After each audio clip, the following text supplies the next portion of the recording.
das passagens até a locomoção, que Deus recompensa. E rever a Sara, dispensa comentário com a Neide, muito bom revê-las, eles consideram como filhas.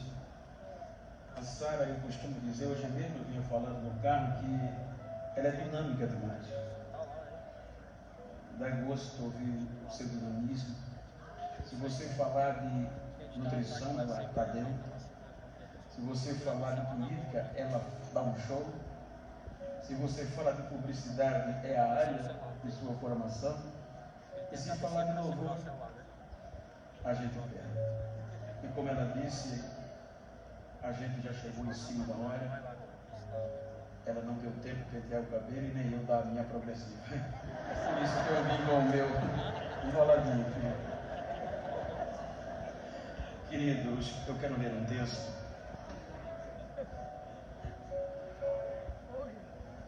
que está no livro do Êxodo, capítulo 34. É uma mensagem bíblica, histórica, mas é o que eu estou sentindo no coração.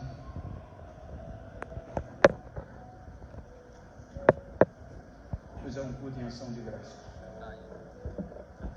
O versículo 19 do capítulo 34 do Êxodo está escrito: tudo que abre a madre meu é, até todo o teu gado, que seja macho, e que abre a madre de vacas e de ovelhas. O jumento, porém, que abrir a madre, resgatará com um cordeiro. Mas, se não resgatares, corta-lhes a cabeça. Todo o primogênito de teus filhos resgatarás, e ninguém aparecerá vazio diante de mim. Queridos, eu quero tomar por base este texto para falar-lhes sobre solta ele. Diga comigo, solta ele. E quero pedir a vossa permissão para contextualizar a Bíblia com a história e com subsídio bíblico dentro de uma visão jurídica, mesmo que não seja a minha área. Quero já pedir permissão aos estudantes de direito e aos doutores. Mas quando nós observamos o texto, os irmãos percebam que é uma aliança.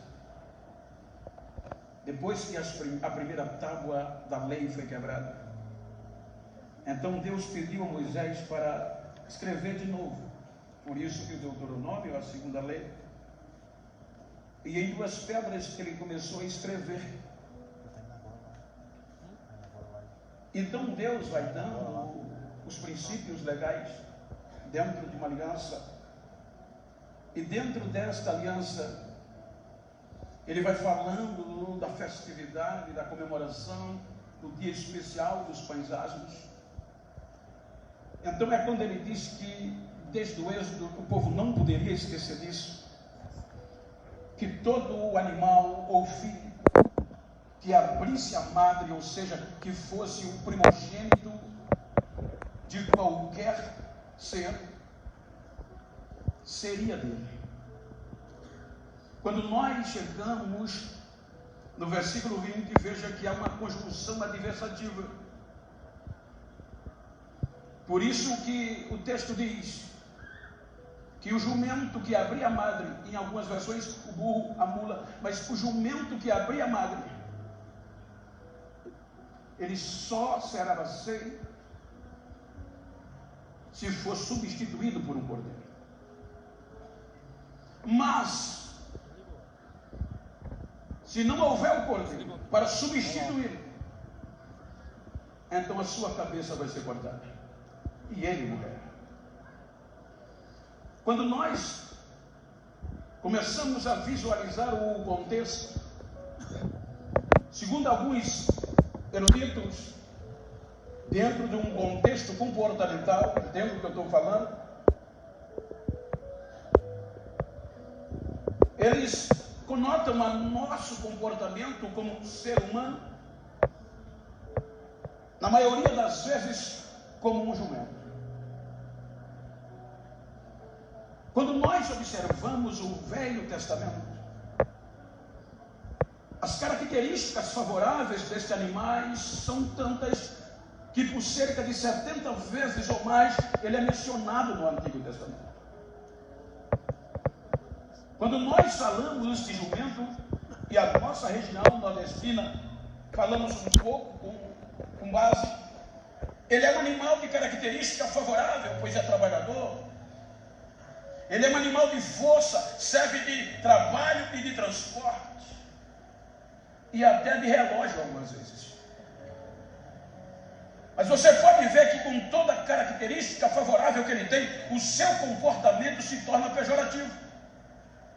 Porque se você quer ofender alguém, não precisa do esculhambado, só precisa dizer, você é um jumento. Ele esquece das características favoráveis e só lembra que o jumento é birrento, é empacador, é teimoso e não sabe viver em unidade.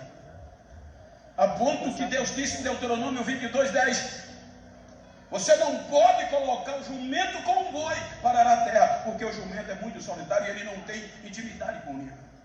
Cabeça dura. Você veja que quando nós olhamos a Bíblia, o comportamento do homem diante de Deus sempre foi de rebeldia, de teimosia e de coisa. Quando nós olhamos o capítulo 2 do Gênesis, versículos 16 e 17. Vem aqui depois que Deus tornou o homem o ápice da sua criação.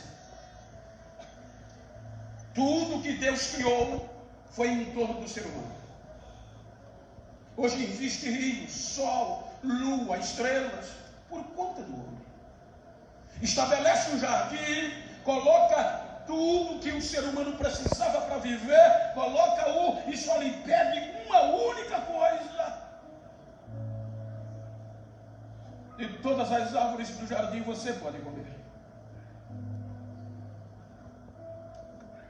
mas a árvore do conhecimento do bem e do mal, essa você não vai, porque no dia que você comer, certamente você morrerá. A única coisa que Deus pediu. Quando nós chegamos no capítulo 3, o versículo 9 por diante começa a contar a história. Veja, com algum tempo, mas biblicamente, cronologicamente e biblicamente falando, um capítulo depois, Deus chama o homem e o homem estava escondido. E Deus lhe pergunta, por acaso comesse da árvore que eu disse para não comer? O comportamento do homem de teimosia, de rebeldia. E aqui, irmãos, são quebradas as duas primeiras alianças que Deus fez com o homem. Deu tudo e na aliança pediu tão pouco. A aliança edêmica e a aliança adâmica. Edêmica e adâmica, a aliança composta aqui entre Adão e Eva.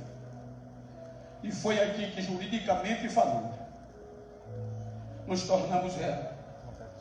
Porque a Bíblia diz que pelo homem veio o pecado, e pelo pecado a morte, e a morte passou a todos os homens, porque todos pecaram.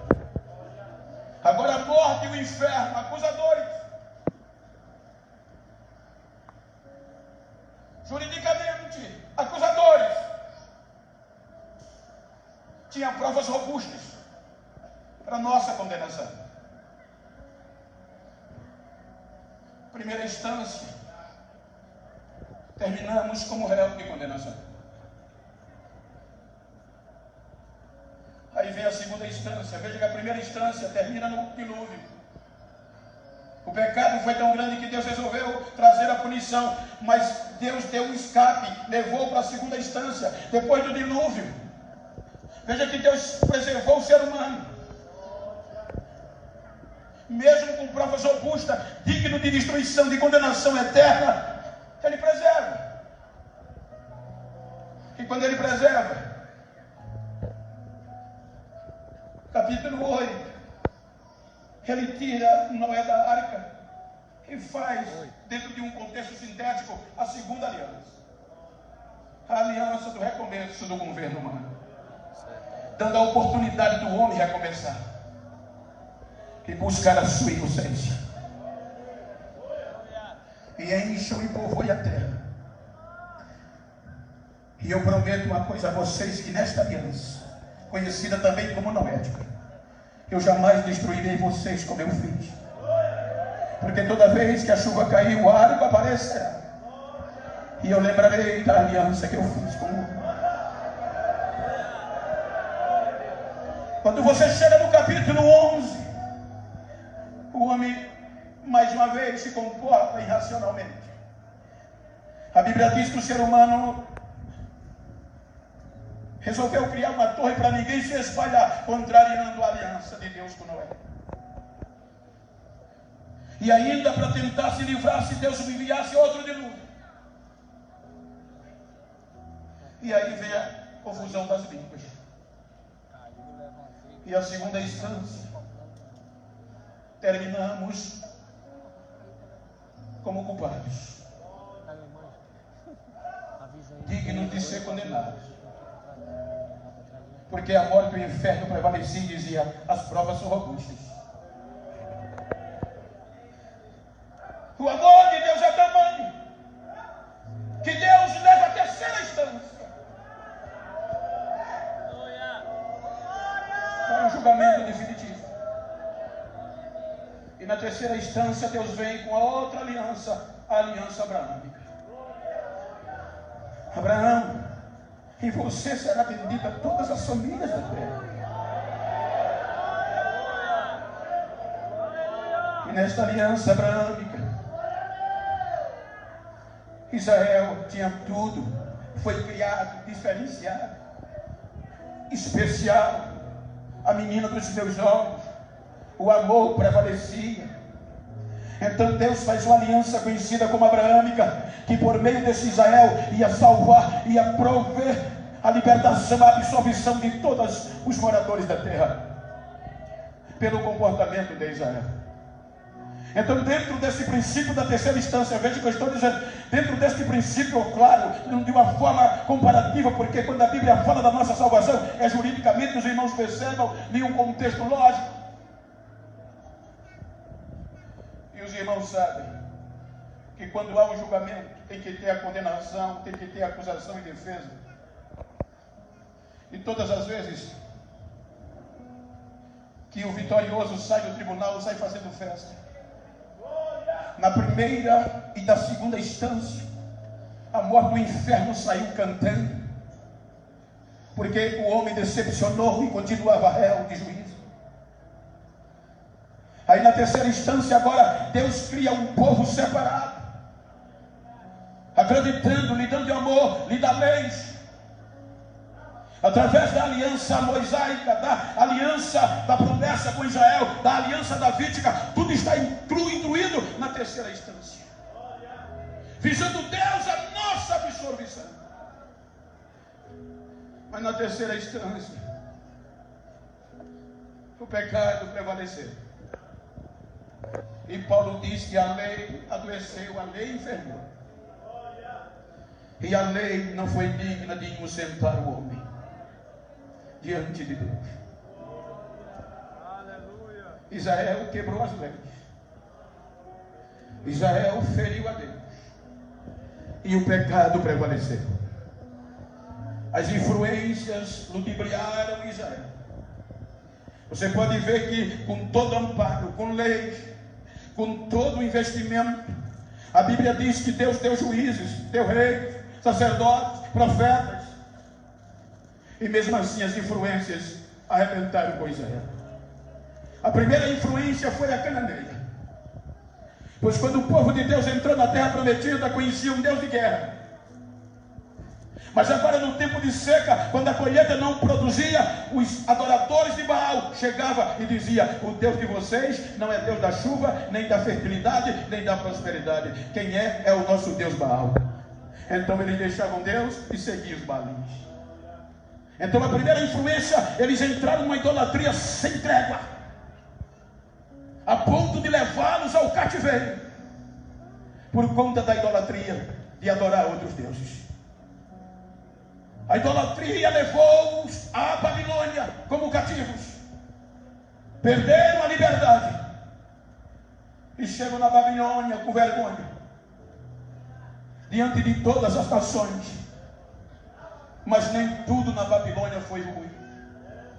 A história diz que na Babilônia muitos judeus se tornaram celebridades, latifundiários, banqueiros, ricos, a ponto que com 70 anos depois, quando Deus foi buscá-los aos pedaços, nem todos quiseram vir. E os que vieram infiltrados no coração com a influência caldeia, que era de luxúria e de uma vida pessoal e independente. Veja que quando eles chegam em Jerusalém, com todo este amparo, eles não ligam mais para o louvor, eles não ligam para a adoração, eles não ligam mais para a casa de Deus. A Bíblia diz que eles agora pensavam na influência caldeia, ou seja, viver bem, vamos investir em nós, nas nossas moradias e nas nossas lavouras. Então eles semeavam muito, comprava pó de mármore, comprava areia branca, não era qualquer casa, faziam casa luxuosa e a casa de Deus caída, e ninguém queria levantar. Então, quando alguém era pressionado, tendo em vista que já não havia mais reis, aí agora era sacerdote, e o sacerdote muitas vezes se calava, aí o povo começava a dizer: ainda não é tempo de reconstruir, ainda não é tempo de adorar nem de louvar, vamos aproveitar a vida.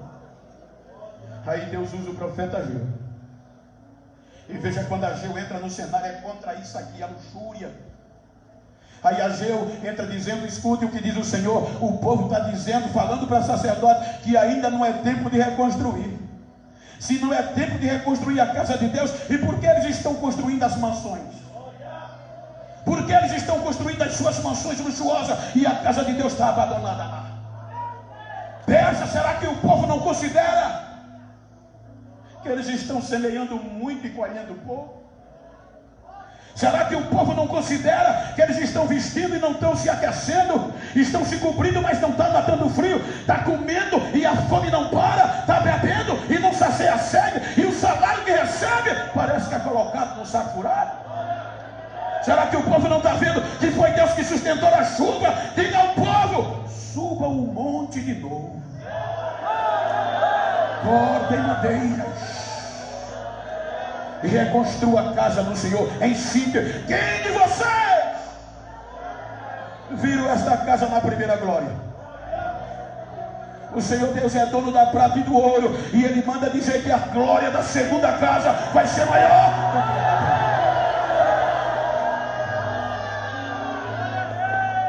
Mas não foi suficiente.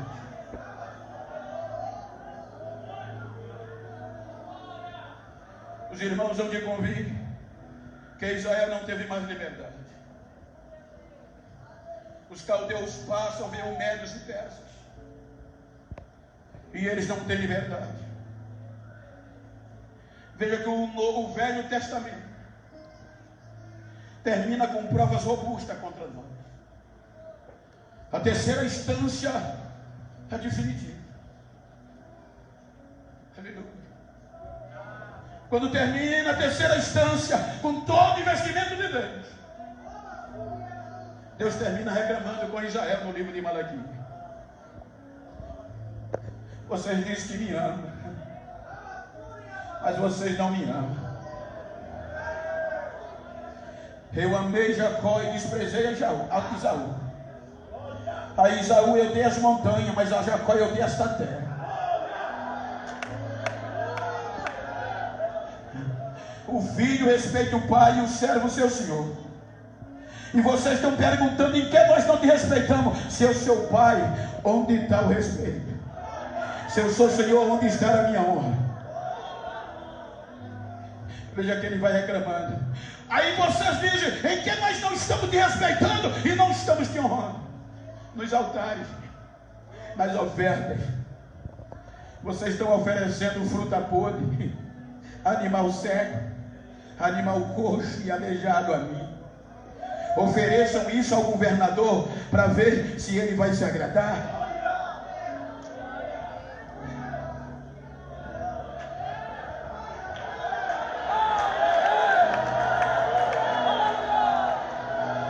A terceira instância termina com a nossa condenação. A lei adoeceu. E a morte tinha provas robustas na última instância. O inferno tinha provas robustas contra nós. Termina o Velho Testamento com vitória. Aí entra o período intestamentário, quando o assunto vai para o Supremo.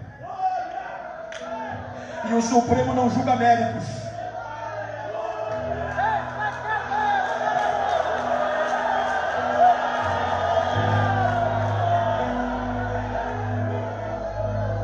Agora Israel entra no período intestamentário. E agora os hebreus vão se afundando cada vez mais. Aí saem os medos e persas, vêm os gregos.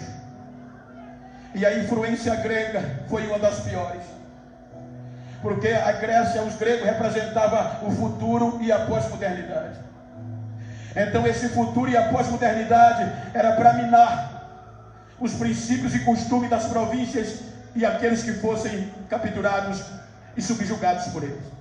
Era tamanho que o rei macedônio, que os gregos ofereciam favoritismo, davam recurso para qualquer província que aderisse à vossa cultura e abandonasse as culturas deles. Veja que a primeira cultura que invadiu os hebreus, que foi mimando os bons costumes e os princípios e a reverência a Deus, foi o idioma. Agora, o idioma, a língua grega, tinha que ser incutida na mente de uma nova geração. Porque quem não falava o grego era retrógrado, era ignorante e era matuto e era deixado para trás. E a língua grega vai roubando os costumes da leitura. Porque a nova geração diz a história que já não lia mais os livros sagrados nem a lei, porque era em hebraico, e a nova geração já não sabia mais o hebraico, porque era o grego que prevaleceu. Foi por este motivo que veio a primeira tradução da Bíblia do hebraico para o grego. Para quê? Para que ainda prevalecessem os princípios e os meus costumes hebreus. Em segundo lugar vem o nome. Os nomes gregos começaram a serem destacados. A cultura grega era necessário que quase todos que faziam parte, como eles predominavam o mundo, tinham que ter nome grego. Os irmãos podem olhar que no tempo atrás, todos os filhos de Hebreu tinham nome de hebreu. Deus é meu juiz, Deus é minha fortaleza. Deus sempre estava no nome dos filhos. Mas agora, pela influência, esqueceram Deus e colocavam o quê? Que Apolo. Apolo é um nome lindo. Então esse nome é lindo. Agora os hebreus já não colocavam mais o nome de Deus, era uma coisa, colocava Apolo. Só que Apolo era um deus grego. E agora os hebreus já não carregavam mais o nome de Deus, mas dos deuses gregos. Vem as vestes. Em nome do futuro e da pós-modernidade. Quem não tivesse nome de vestir-se vestes grega, era lá tudo, era quadrado. Agora os hebreus já mandavam, não se vestiam como hebreus. Se vestiam como gregos. Agora eles já não se comportavam como hebreus. Em nome do futuro e da pós-modernidade. Se comportavam como gregos. A influência minou tanto que agora eles querem o quê? Querem participar dos Jogos Olímpicos gregos. Então agora os hebreus, os pais das famílias, pegavam os filhos e levavam para os jogos. Não tinha nada de mais. Mas o problema era que antes de iniciar os jogos, era celebrado um culto de adoração aos deuses da Grécia. E agora estavam os hebreus adorando e cultuando os deuses gregos em nome do futuro e da pós-modernidade. Com essa aventura, aí os próprios filhos dos gregos queriam disputar os jogos. Agora os hebreus, os jovens, queriam competir com os gregos nos estádios. E eram aceitos. Só que os homens naquela época corriam nus, sem roupa.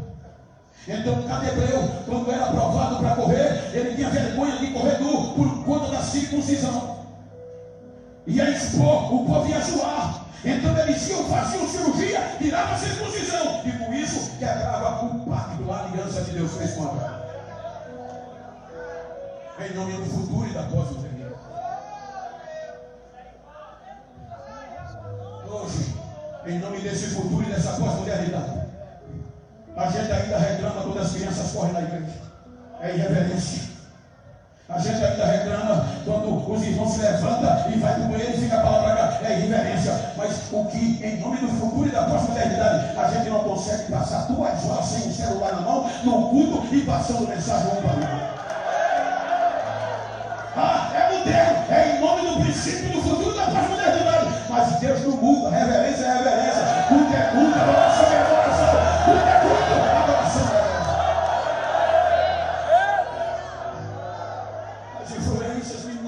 Os bons costumes da Israel.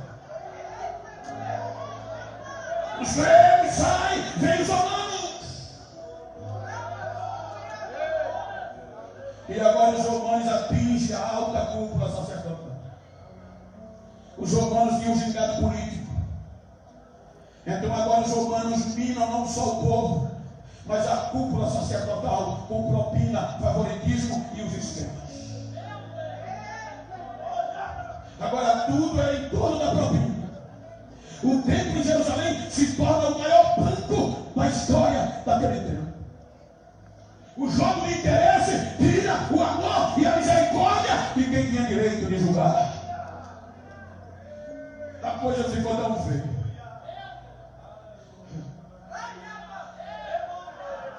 Que a terceira instância termina com um agente condenado. Vai para o Supremo. E lá não se julga dela. Tinha o último recurso. Qual era o último recurso? A graça.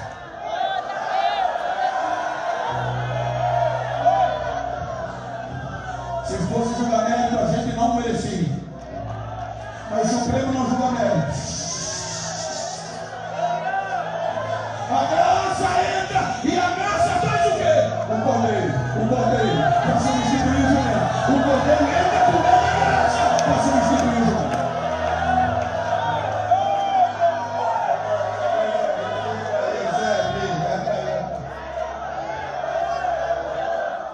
A coisa estava tão feia que o que mais Israel anelava era o Messias. Quando você lê Mateus capítulo 2, você vai entender. A graça trouxe o cordeiro.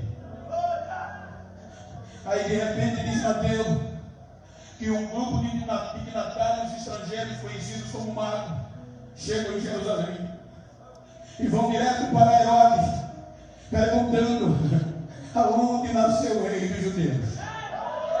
Nós viemos seguindo a sua estrela. Diga onde ele nasceu para que a gente possa adorar.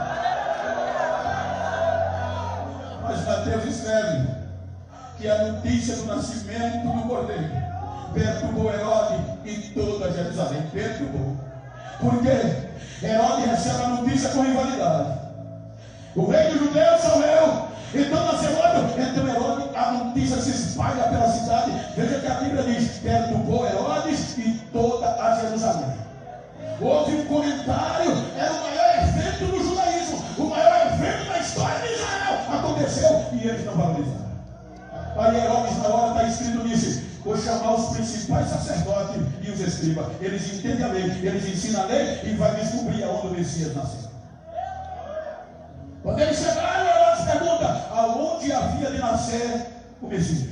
Na hora, eles disseram: em Belém, porque o profeta profetizou: e tu, Belém, não serás a menor capital de Judá ou de Israel, porque de ti nascerá aquele que há de guiar este povo. Ou seja, eles sabiam aonde estava. O que custava, pastor? Um sacerdote pegar um camelo e ir até Belém. O que custava alguém em Belém ir lá para ver, verificar? Era o maior evento, mas eles não valorizaram. A corrupção estava de alta.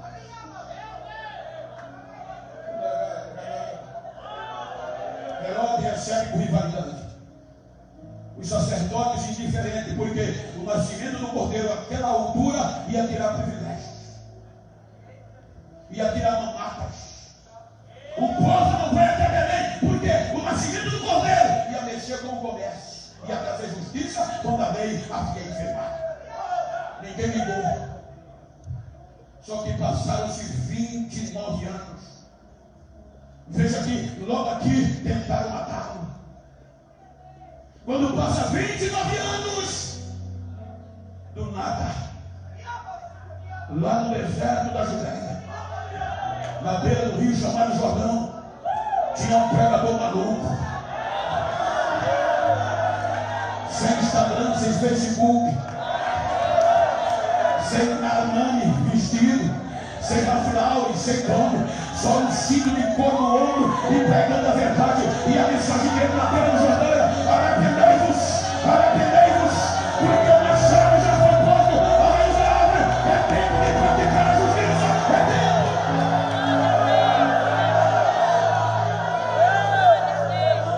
O impacto dele foi tão grande que a notícia chegou em Jerusalém. Se você ler o capítulo 1 de João, se eu não me engano, a partir do versículo 18, você vai entender. Quando a notícia chegou no sistema, tem um maluco que está descendo o cacete em vocês. Está pregando que a justiça já veio. E quem não pratica a justiça e arrependimento vai ser jogado no fogo. Aí o que é que eles fazem? Escolhe um grupo dos principais sacerdotes e levita e manda para o Jordão. Vai procurar saber quem é esse maluco. Aí João disse que quando ele chega no Jordão, que vê João Batista, pergunta: moço carinhosamente, os de Jerusalém mandaram a gente vir saber de você. Quem é você? Ou seja, quem você pensa que é? Aí a Bíblia diz que João não negou. Você é Elias? Sou não. Você é profeta? Também não. Então quem você é? Uma voz.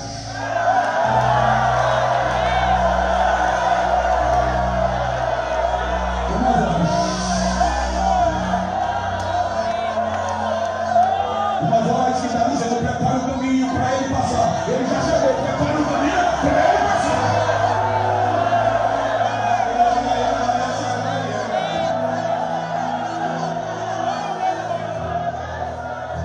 Mas se você não é líder, a gente precisa dar resposta, porque ele nos enviaram. A gente não pode voltar sem resposta. Você não é líder, você não é profeta, porque é que você batiza.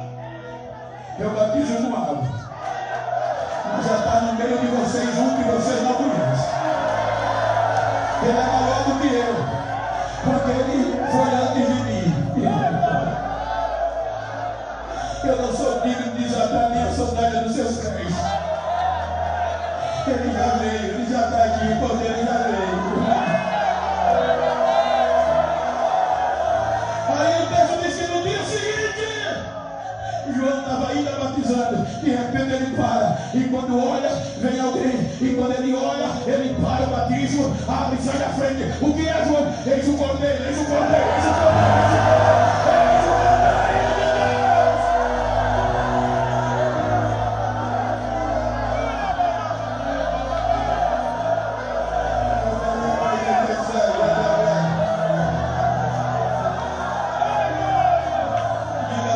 Liga para quem está do lado, se o jumento soubesse. Se ele soubesse, ele adorava mais.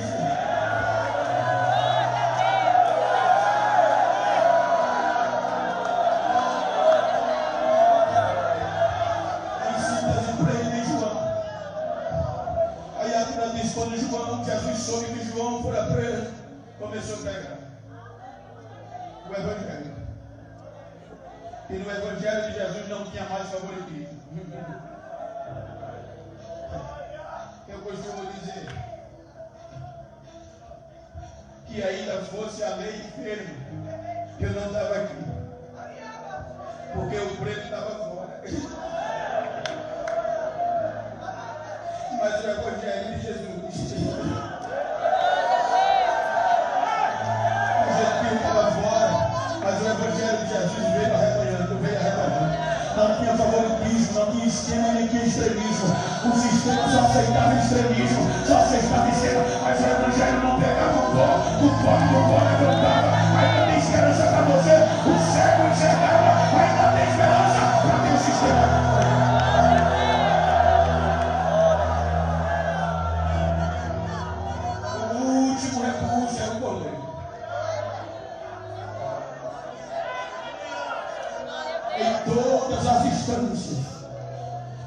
O inferno e a morte saiu vencendo. Agora eles resolvem matar o cordeiro. Vamos matá-lo de qualquer jeito. Aí Lucas capítulo 19. Quantas vezes, no mínimo, depois dos 12 anos, no mínimo, de 12 para 33, todos esses anos Jesus foi em Jerusalém. Mas agora é uma das últimas idas de Jesus, talvez eu tenha ele vai para Jerusalém. Lucas capítulo 19, versículo 28 por diante. Ele para numa aldeia, chama dois dos seus discípulos. Ele diz: passem na minha frente. Quando você chegar na aldeia tal, vou encontrar um jumentinho que nunca ninguém montou. Ele está amarrado.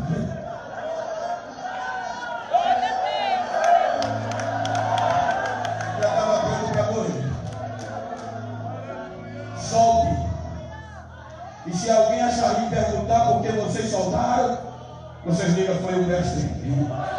Jesus vai precisar dele. É a primeira vez no Novo Testamento que o jumento entra na história.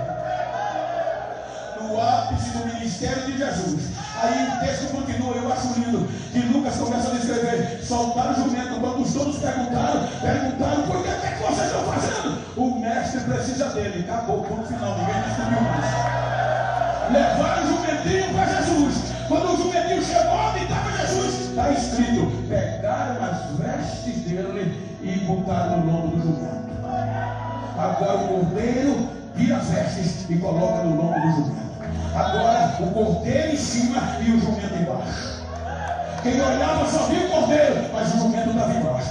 No maior glorificação de Jesus no seu ministério, ele está entrando em Jerusalém. E quem vai entrando? O cordeiro. Quem estava lá? O jumento. O cordeiro em cima e o jumento embaixo. E todos tinham que dizer: bendito aquele que vem em nome do Senhor. Bendito aquele que vem. Glória a Deus nessa altura.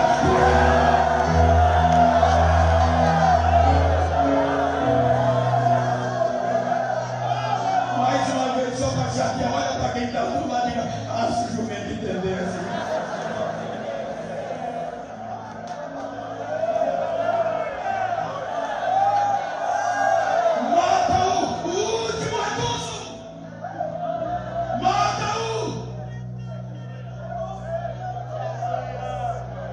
Crucificaram, levaram,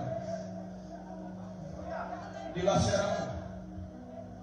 O inferno e a morte vibraram. O último recurso aí.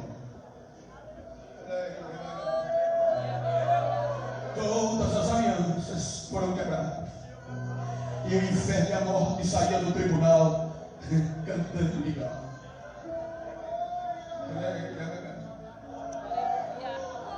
Leva o cordeiro à cruz. Tadinho do jumento.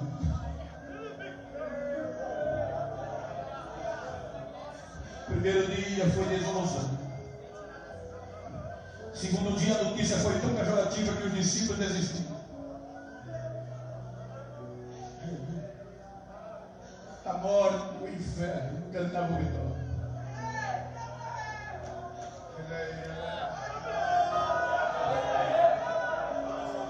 Eu disse isso algumas vezes, permita-me só que para dar sentido. No carnaval que passou, a escola de samba mais famosa de São Paulo falou disso aqui no enredo do Sambódromo. E eles colocaram essa peça em pleno Sambódromo, lá em São Paulo. A morte, o inferno e Jesus no julgamento.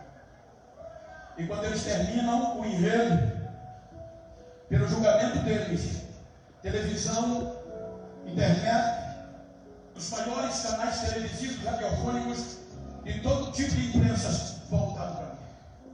Quando eles terminam o julgamento, Jesus termina morto e a morte do inferno vitorioso. Então isso se espalha rapidamente.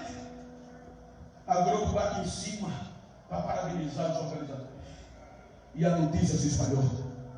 Perderam o uso do recurso. Mas olha para quem está ao outro lado e diga, foi fake news.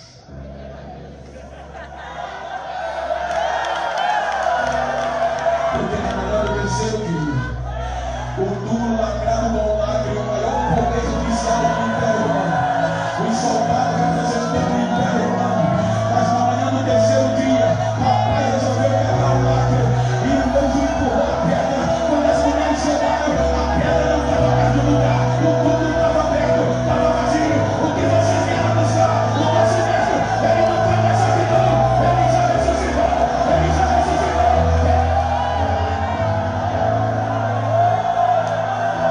Voltou a viver.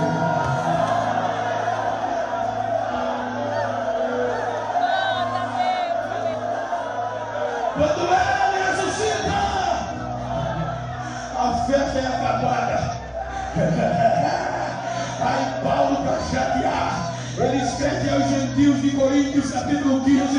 Ele começa a dizer, irmãos, o negócio está bom demais. Mas o que, Paulo? Quando isso que é corruptível se revestir da incorruptibilidade, e o que é mortal da imortalidade, vai haver música, vai haver louvor. Prepara a garganta, Sarinha. Por que, Paulo? Porque vai acontecer o que está escrito.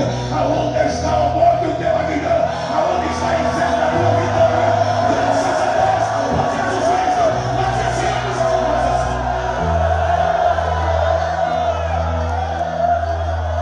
Diga para quem está do lado, prepara a garganta. Passa o pano da morte no inferno. Grita comigo, sai, onde está? A morte do teu aguilhão. Onde está o inferno? A tua vitória. Mas graças a Deus por Jesus Cristo, que nos deu vitória, que nos deu vitória, que nos deu vitória, que nos deu vitória. Aí Paulo vai aos gentios de Roma, dentro do julgamento, do último recurso. Agora, trânsito em julgar. Neste julgamento do Supremo Senado, o martelo bateu. E qual foi a sentença? Absolvido. Aí não tem mais como recorrer.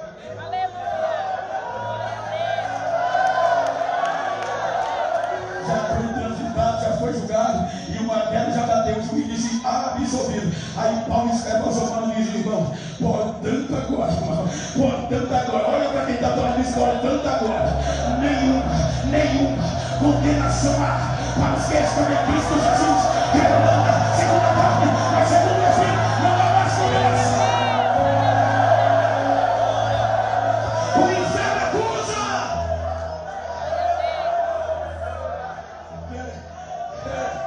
Dá uma olhadinha para quem está do lado e diga, estou com dó. Ninguém queria cortar o teu pescoço. Dá um recado a ele. Fui absolvido. Sou inocente.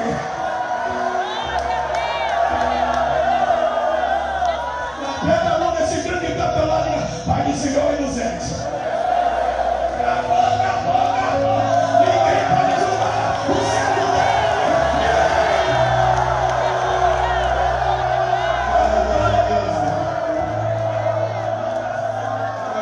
Fique de pé, por favor.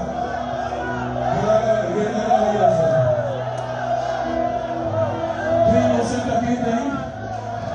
Quem foi absolvido, levante a mão.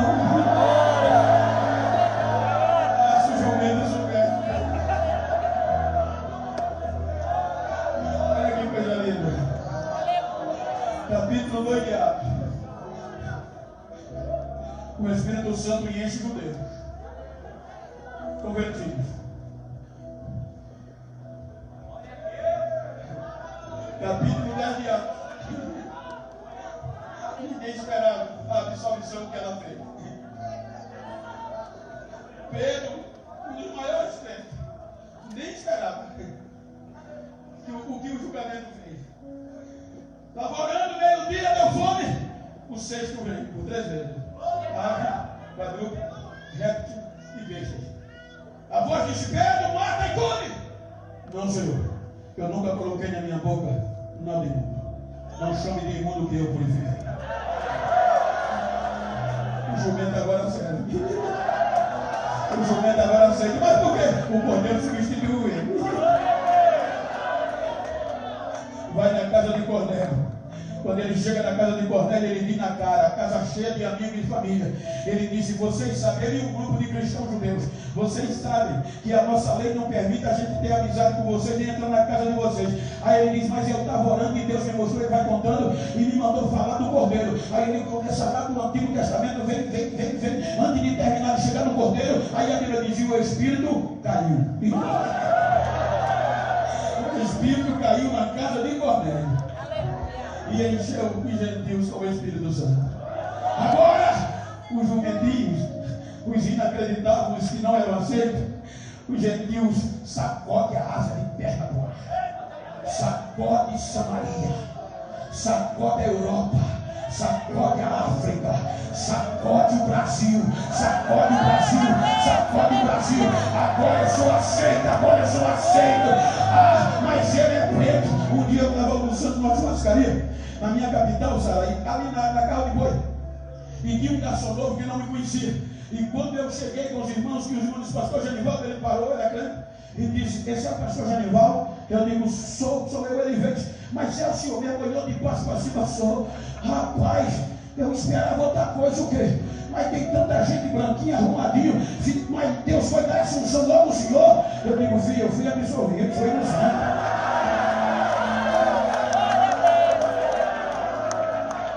Se você está perto de uma pessoa do mesmo sexo, vira para ele aí, vira para ela. Se for isso, não tem problema. Me ajuda aqui, me ajuda aqui. Olha para ele aí, olha para mim, não diga: não estou nem aí. Quero nem saber como você chegou hoje. Quero saber como você vai sair. Diga: vou sair desse mundo renovado. Me faz um favor. Se a partir de hoje tu encontrar aquela pessoa que não acreditava em mim, que queria cortar o meu pescoço, dá um recado a ele. Diga: o Cordeiro me substituiu. Eu sou inocente, eu sou inocente, eu sou inocente, eu sou inocente, eu sou inocente. Eu vou dizer coisas melhores, eu vou dizer coisas melhores.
encontro de mulheres, foi parado por um xerife americano. Quem viu isso lá no Instagram?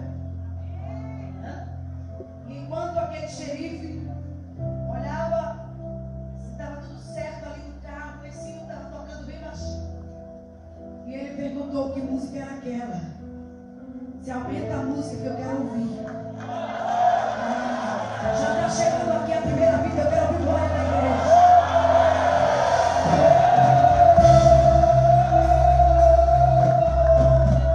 A segunda vida, cadê você? Sai do seu lugar e chega até aqui. Deus nos chamou para viver coisas maiores. Oh, foi Jesus que disse isso. Para viver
Eu te chamei.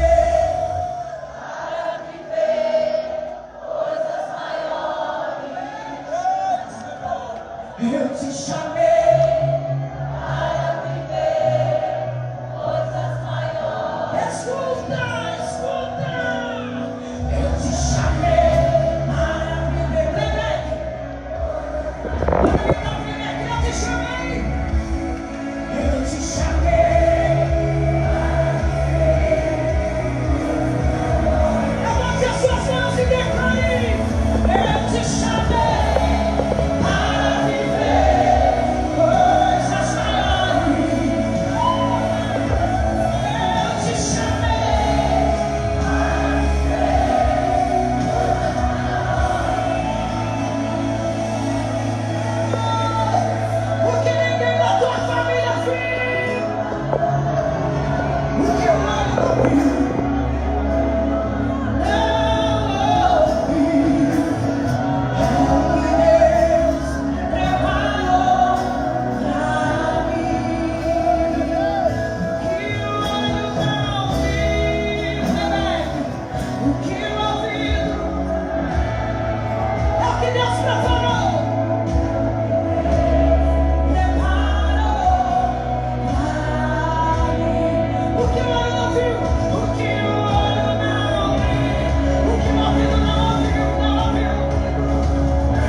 Eu não te dei espírito de temor.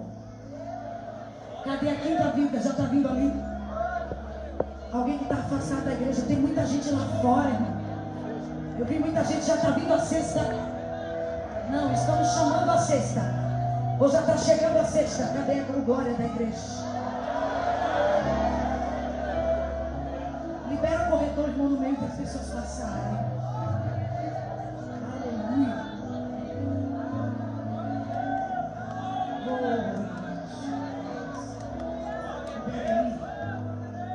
Quem quiser ver a foto do xerife, lá está lá no Instagram. Aleluia. Glória a Deus. A sexta vida, não é isso? Cadê a sexta vida para Jesus sair do seu lugar? Vai a nota, gente. Eu não te dei espírito de temor.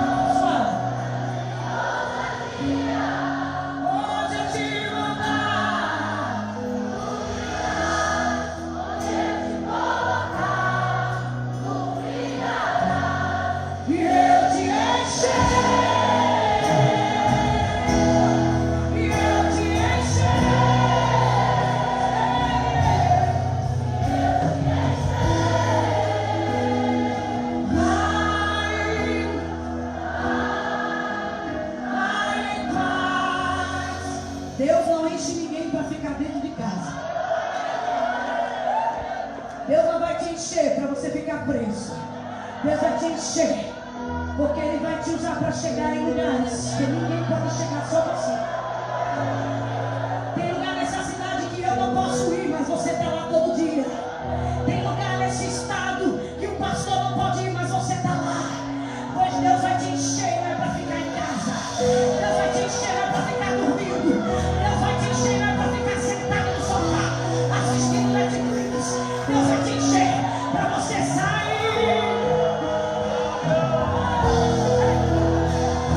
Quem compreende, compreende comigo.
Você sentir que Deus está te enchendo, fica à vontade. Fica à vontade. Deus está te enchendo é para alguma coisa. Quem está entendendo, libera